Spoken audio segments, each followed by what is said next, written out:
মুহতারাম হাজিরিন, মনে রাখবেন ওলামায়ে কেরাম এই নবীওয়ালা কাজ করে মেম্বার থেকে হকের কথা বলে কোন নেতার চোখ রাঙানি দেখে আমরা ভয় পাই না, ঠিক কিনা বলেন? যতই ওলামায়ে কেরামকে জেল জুলুম আর গুমের হুমকি দেওয়া হোক, আমাদের আগামীর যুগের পর যুগ জেল কাটে জালেম শাসকের কাছে কারা নির্যাতন দমন করেছে, তাদেরকে হত্যা করা হয়েছে, গুম করা হয়েছে, এরপরে বাতিলের সামনে মাথা নত করে নাই। আমরাও বলে দিতে চাই, এই সমাজটাকে টেন্ডারবাজ মুক্ত, চাঁদা মুক্ত, কিশোর জ্ঞান মুক্ত, মাদক মুক্ত একটি আদর্শ সমাজ গড়ে তুলতে যদি আমাদের জীবন দিতে হয় জীবন দিব। এরপরেও কোন বাতিলের সামনে আমরা মাথা নত করবো না, করবো না, করবো না, ঠিক কিনা বলেন? আছেন তো আপনারা আমাদের সাথে? থাকবেন তো ইনশাআল্লাহ? আল্লাহ পাক রব্বুল আলামিন আমাদের সবাইকে এই ওলামায়ে কেরামের সাথে থেকে আমরা আম জনতা, ওলামায়ে কেরাম, এলাকার নেতৃস্থানীয় ব্যক্তি যারাই আছি সবাই যেন কাঁধে কাঁধ রেখে হাতে হাত রেখে এই সমাজটাকে দুর্নীতি মুক্ত, চাঁদা মুক্ত, টেন্ডারবাজি মুক্ত, কিশোর জ্ঞান মুক্ত একটি আদর্শ সমাজে গড়ে তুলতে পারি। আল্লাহ পাক তৌফিক দান করুক, সবাই বলেন আমিন।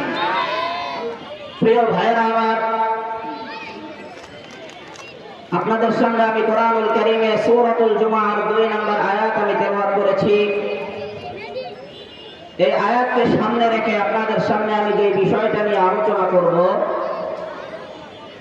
সেটা হলো আল্লাহ পাক রব্বুল আলামিন এই দুনিয়ার মধ্যে নবী এবং রাসূলকে কেন পাঠালেন। নবী এবং রাসূল এই দুনিয়ার মধ্যে নাই, সুতরাং এই নবী এবং রাসূলের দায়িত্ব কাল কিয়ামত পর্যন্ত কারা কিভাবে কোন পদ্ধতিতে পালন করবে, আল্লাহ পাক রব্বুল আলামিন তৌফিক দান করলে সংক্ষিপ্ত সময়ের মধ্যে এই আলোচনা করার চেষ্টা করব ইনশাআল্লাহ।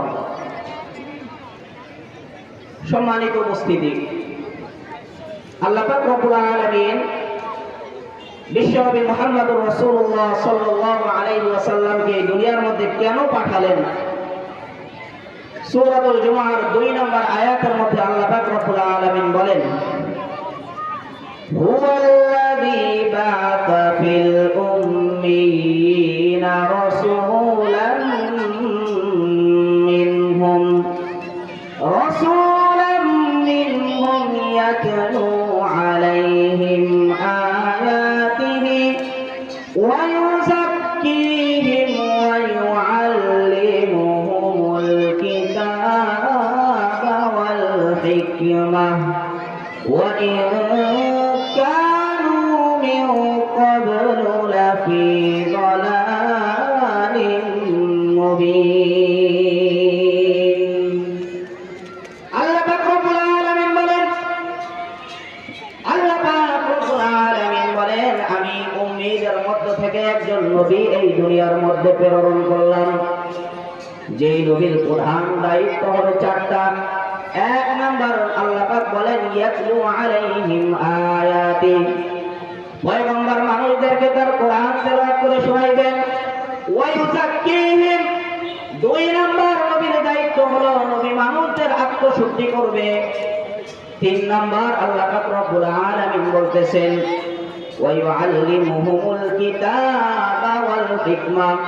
3 এবং 4 নম্বরে আল্লাহ পাক রব্বুল আলামিন বলেন, 3 নম্বর নবীদের দায়িত্ব হলো তারা মানুষদেরকে হিকমা, প্রজ্ঞা শিক্ষা দিবে এবং ওয়া ইউআল্লিমুহুমুল কিতাবা ওয়াল হিকমাহ, তাদেরকে কোরআন শিক্ষা দিবে এবং হিকমা শিক্ষা দিবে। ওয়া ইন কানূ মিন ক্বাবলু লাফী যালালিন মুবিন। কেননা নবীকে এই দুনিয়ার মধ্যে পাঠানোর পূর্বে এই দুনিয়ার মানুষের অবস্থা কেমন, আল্লাহ পাক রব্বুল আলামিন বলেন, এই দুনিয়ার সমস্ত মানুষ স্পষ্ট ভ্রষ্টতার মধ্যে রয়েছে। তাই আমি আল্লাহ মুহাম্মদুর রাসূলুল্লাহ সাল্লাল্লাহু আলাইহি ওয়াসাল্লামকে এই 4টা দায়িত্ব দিয়ে এই উম্মতের মধ্যে আমি পাঠাইলাম। সুবহানাল্লাহ। এবার সূরাতুল মাইদার মধ্যে আল্লাহ পাক রব্বুল আলামিন বলেন, ইয়া আইয়ুহার রাসূল বাল্লিগ মা উনজিলা ইলাইকা মির রাব্বিক ওয়া ইন লাম তাফআল ফামা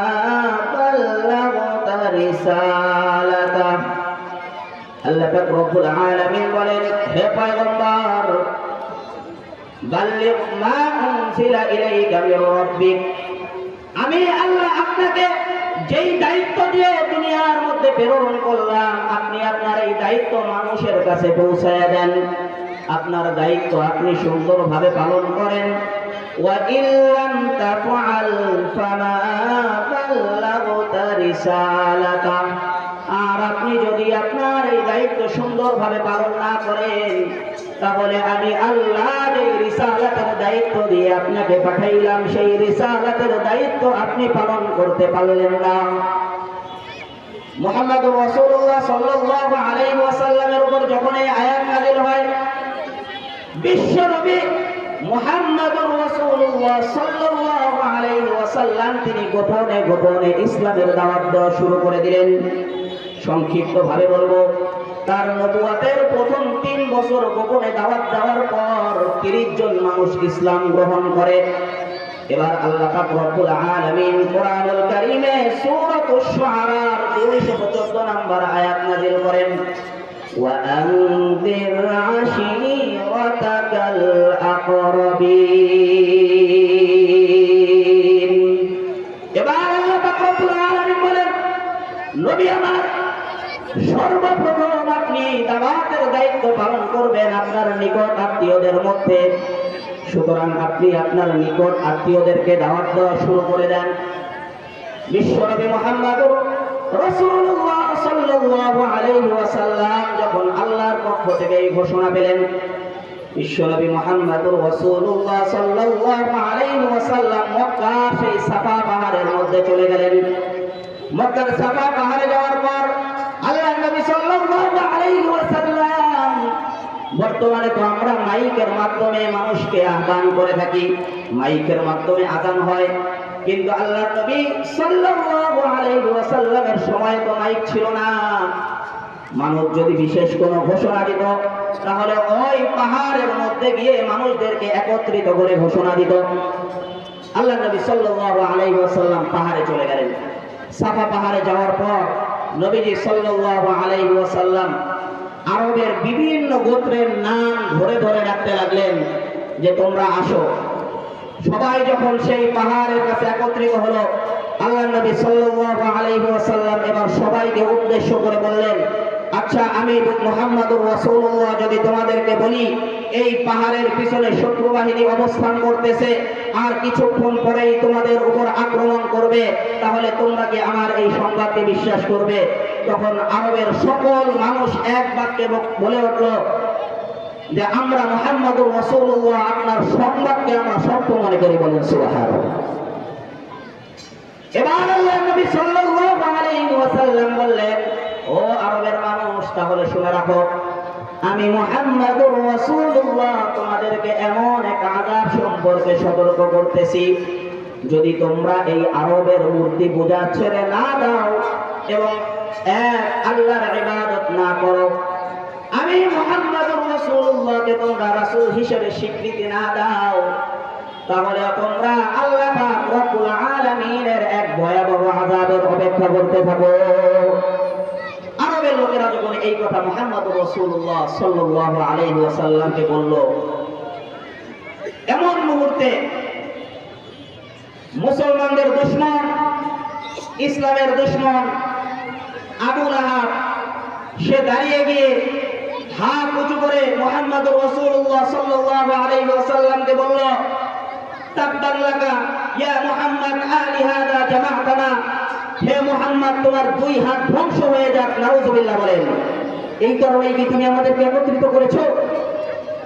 যখন আবু লাহাব বিশ্বনবী মুহাম্মদুর রাসূলুল্লাহ সাল্লাল্লাহু আলাইহি ওয়াসাল্লামের এই দাওয়াতকে প্রত্যাখ্যান করলো, কোন কোন বর্ণনায় পাওয়া যায় বিশ্বনবী মুহাম্মদুর রাসূলুল্লাহ যখন দাওয়াত দিলেন, তখন এই আবু লাহাব রাসূল সাল্লাল্লাহু আলাইহি ওয়াসাল্লামের দিকে পাথর নিক্ষেপ করেছিল, বলেন নাউযুবিল্লাহ। আল্লাহ পাক রব্বুল আলামিন আবু লাহাবের এই আচরণ সহ্য করতে পারেন নাই।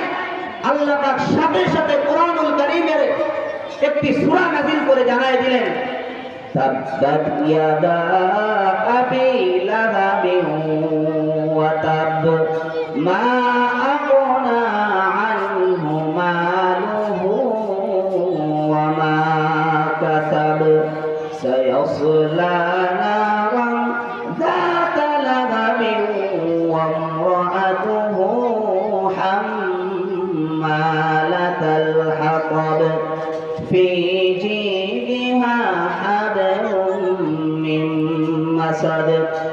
আল্লাহ পাক রব্বুল আলামিন এই সূরার মধ্যে আবু লাহাবকে হুঁশিয়ারি করে জানায় দিলেন, ও আবু লাহাব, তুমি আমার বন্ধু মুহাম্মদুর রাসূলুল্লাহর দিকে হাত উত্তোলন করে বলেছো, মুহাম্মদ তুমি ধ্বংস হয়ে যাও। ও আবু লাহাব, তুমি শুনে রাখো, আমার নবী মুহাম্মদুর রাসূলুল্লাহ ধ্বংস হবে না, বরং আবু লাহাব তুমি ধ্বংস হয়ে গিয়েছো, এবং তুমি যেই হাত দ্বারা আমার বন্ধুর দিকে ইশারা করেছো সেই হাত আমি আল্লাহ ধ্বংস করে দিব। সুবহানাল্লাহ। এবার আল্লাহ পাক রব্বুল আলামিন বলেন, হে আবু লাহাব, আমার নবী, আমি আল্লাহর তাওহীদের দাওয়াত দেওয়ার কারণে তুমি আমার নবীকে পাথর মেরেছো, আমার নবীর দিকে তুমি খারাপ বেয়াদবিমূলক আচরণ করেছো। সুতরাং আবু লাহাব, তুমি জেনে রাখো, এই দুনিয়ার মধ্যে তোমার ধন সম্পদ কোনো কাজে আসবে না, তুমি যা উপার্জন করেছো এটাও কোনো কাজে আসবে না। তোমার এই খারাপ কাজে তোমার স্ত্রী তোমাকে সহযোগিতা করে, সুতরাং অচিরেই তুমি আর তোমার স্ত্রীর জন্য আল্লাহর লেলিহান আগুন অপেক্ষা করতেছে। ও মুসলমান, এই আবু লাহাবের করুণ অবস্থা কেমন হয়েছিল? বদর যুদ্ধের 7 দিন পর আবু লাহাবের শরীরের মধ্যে একটা ফোঁড়া হয়, যেই ফোঁড়ার যন্ত্রণায় আবু লাহাব মারা যায়। মারা যাওয়ার পর এই আবু লাহাবের লাশ মানুষ দাফন করতে ভয় পাচ্ছিল, কারণ এই ফোঁড়া এমন একটা রোগ ছিল যে সবাই মনে করত যদি আবু লাহাবকে ধরে তাকে কবরের মধ্যে নামানো হয় তাহলে হয়তোবা আবু লাহাবের এই ফোঁড়া আমাদের শরীরেও হবে। এই কারণে মক্কার মানুষ 2 জন গোলাম ঠিক করে গর্ত খনন করে দূর থেকে লাঠি দিয়ে আঘাত করে আবু লাহাবের লাশ ওই কবরের মধ্যে নিক্ষেপ করে। এই ঘটনা আমাদেরকে শিক্ষা দেয় দুনিয়ার মধ্যে নবী নাই। এই ঘটনা আমাদেরকে শিক্ষা দেয় আল্লাহ পাক রব্বুল আলামিন দুনিয়ার মধ্যে মুহাম্মদুর রাসূলুল্লাহ সাল্লাল্লাহু আলাইহি ওয়াসাল্লামকে নবুয়তের দায়িত্ব দিয়ে পাঠিয়েছিলেন। তিনি তার দায়িত্ব পালন করার সময় মক্কার কাফের আবু লাহাব বাধা দিয়েছিল। দুনিয়ার মধ্যে আল্লাহ পাক তাকে বিষাক্ত রোগে আক্রান্ত করে ধ্বংস করে দেয়। আল্লাহ পাক রব্বুল আলামিন পরকালে তার জন্য জাহান্নামের ব্যবস্থা রেখেছেন। সুতরাং এই আয়াত আমাদেরকে শিক্ষা দেয় দুনিয়ার মধ্যে নবী নাই, কিন্তু নবীর ওয়ারিস উলামায়ে কেরাম এই দুনিয়ার মধ্যে বেঁচে আছে। সুতরাং নবীরাও এই নবীওয়ালা, এই উলামায়ে কেরাম ও নবীওয়ালা কাজ এই দুনিয়ার মধ্যে করে। মসজিদের মেম্বার থেকে উলামায়ে কেরাম মানুষের আত্মশুদ্ধির কাজ করে, ওয়াজের ময়দান থেকে দুনিয়া এই উলামায়ে কেরাম এলাকার আত্মশুদ্ধির কাজ করে। উলামায়ে কেরাম নবীদের মতো তারাও চিন্তা করে এই সমাজটা কিভাবে চাঁদা মুক্ত করা যায়। উলামায়ে কেরাম চিন্তা করে এই সমাজটা কিভাবে কিশোর গ্যাং মুক্ত করা যায়। উলামায়ে কেরাম চিন্তা করে এই সমাজটা কিভাবে মাদক মুক্ত করা যায়। উলামায়ে কেরাম চিন্তা করে কিভাবে দুঃশাসন এই দেশ থেকে বন্ধ করা যায়। এই চিন্তা করে নবীওয়ালা দায়িত্ব নিয়ে যখন ওই উলামায়ে কেরাম বিভিন্ন সময়ে মিম্বর থেকে হক কথা বলে, মাহফিলের ময়দান থেকে হক কথা বলে, তখন ওই আবু লাহাবের উত্তর সুরেরা উলামায়ে কেরামের বাধা দেয়। ঠিক কিনা বলেন? ও মুসলমান, পরিষ্কার ভাষায় বলে দেই, দুনিয়ার মধ্যে নবীদের সাথে বেয়াদবি করে কেউ টিকতে পারে নাই। নবীর ওয়ারিস উলামায়ে কেরাম যারা দুনিয়ার স্বার্থে কাজ করে না, উলামায়ে কেরাম চিন্তা করে নবীওয়ালা কাজ এই সমাজের মধ্যে কিভাবে করবে। এই যে 34 নং ওয়ার্ড ইমাম ওলামা পরিষদ, এই ইমাম ওলামা পরিষদ এখানে 25 থেকে 26টা মসজিদ একত্রিত আছে, 50 থেকে 60টা মাদ্রাসা ঐক্যবদ্ধ প্ল্যাটফর্ম এখানে আছে। এই 34 নং ওয়ার্ডের এই উলামায়ে কেরাম চিন্তা ভাবনা করলেন আমরা একত্রিত হয়ে কিভাবে এই সমাজটা টেন্ডারবাজি মুক্ত, চাঁদা মুক্ত, সুদ মুক্ত, ঘুষ মুক্ত, অন্যায় মুক্ত, জুলুম মুক্ত একটি আদর্শ সমাজে পরিণত করা যায়। এই চিন্তা করে উলামায়ে কেরাম একত্রিত হয়ে আপনাদেরকে নিয়ে এই কাজ বাস্তবায়নের চিন্তা করেছে। সুতরাং আমরাও বলতে চাই এই কাজ করতে গিয়ে যতই বাধা আমাদের আসুক না কেন, হয়তো আমরা জীবন দিব কিন্তু কখনো বাতিলের সামনে মাথা নত করব না। মুহতারাম হাজিরিন, মনে রাখবেন উলামায়ে কেরাম এই নবীওয়ালা কাজ করে মেম্বার থেকে হকের কথা বলে কোন নেতার চোখ রাঙানি দেখে আমরা ভয় পাই না, ঠিক কিনা বলেন?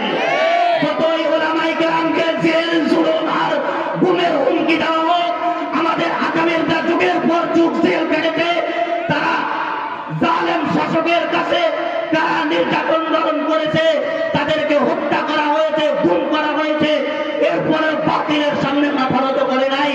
আমরাও বলে দিতে চাই, এই সমাজটাকে টেন্ডারবাজ মুক্ত, চাঁদা মুক্ত, কিশোর জ্ঞান মুক্ত, মাদক মুক্ত একটি আদর্শ সমাজ গড়ে তুলতে যদি আমাদের জীবন দিতে হয় জীবন দিব।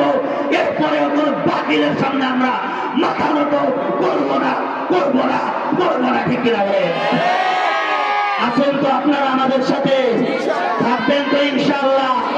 আল্লাহ পাক রব্বুল আলামিন আমাদের সবাইকে এই ওলামায়ে কেরামের সাথে থেকে আমরা আম জনতা, ওলামায়ে কেরাম, এলাকার নেতৃস্থানীয় ব্যক্তি যারাই আছি, সবাই যেন কাঁধে কাঁধ রেখে, হাতে হাত রেখে এই সমাজটাকে দুর্নীতি মুক্ত, চাঁদা মুক্ত, টেন্ডারবাজি মুক্ত, কিশোর জ্ঞান মুক্ত একটি আদর্শ সমাজে গড়ে তুলতে পারি। আল্লাহ পাক তৌফিক দান করুক, সবাই বলেন আমিন।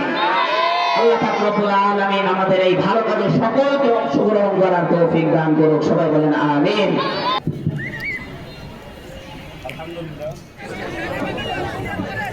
জি,